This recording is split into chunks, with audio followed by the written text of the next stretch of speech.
How's it going, everyone? Today we're going to be covering mass spectroscopy of elements, or lesson 1.2.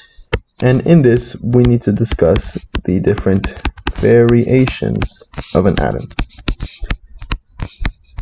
We know an atom is composed of three parts. You have protons, you have neutrons, and you have electrons. By definition, the number of protons defines the element. One proton is always hydrogen. Two protons is always helium, and so forth. The number of neutrons maintains the same element, but if you change it, you now create an isotope of that element. And then changing the number of electrons will create an ion of that element. Today's focus will be on isotopes of elements. So I take an element and I vary the number of neutrons, you've just made an isotope. When we're talking about isotopes, they can show up in different versions. Say element X with isotope X52, element X50, and so forth. But what does that mean? If we say element X has 25 protons, then we can find out the number of neutrons present in each of these. 52 is the mass number, so the sum of protons plus neutrons. If we take 52 and subtract the number of protons, we get the number of neutrons in that element. So in this case, it would be 27 neutrons. X50, take the number of the mass number, 50, minus the number of protons, 25, and now we have 25 neutrons. So it just varies depending on the isotope, your mass number, and the number of protons it has. Element Y, we're going to say, exists in three different versions. 20% of element Y will be found as having a mass number of 70.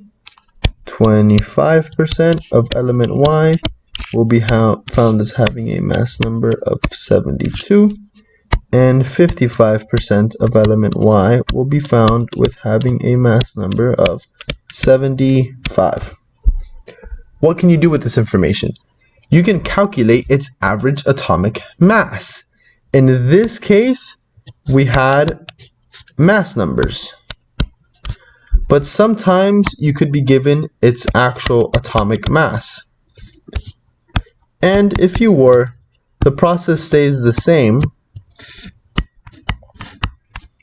except that this wouldn't be a nice round number. These would be exact decimal values. We'll do it for simplicity's sake with these values. So, how do you find the atomic weight of element Y? It's a weighted average, the arithmetic weighted average of these values. So you take 20% times 70. 0.2 times 70. Then you add all other percentages. So 0.25 times the respective mass values times 72 plus 0.55 times 75. Putting this in your calculator would give you 73.25. And that would be your atomic weight in this case. On the periodic table, that would be shown as follows. Note that no one element actually has this weight. We're going to say it has 35 protons for this case. No one atom of Y actually has this weight of 73.25. That's just the weighted average of all the isotopes. So if they ever asked you if you can find an atom of Y that weighs 73.25, the answer in reality is no, you're never going to find it having that exact weight. That's just a weighted average of everything that's available. Another way to represent this exact same information is graphically. We can take relative abundance, so your percent abundance, and plot it here. This is going to be 10%, this will be 20, 30, 40, and 50. And then here we're going to plot mass numbers, 70, 72, and 75. This is identical to the other question, except now we've looked at it graphically. Here I have 20%.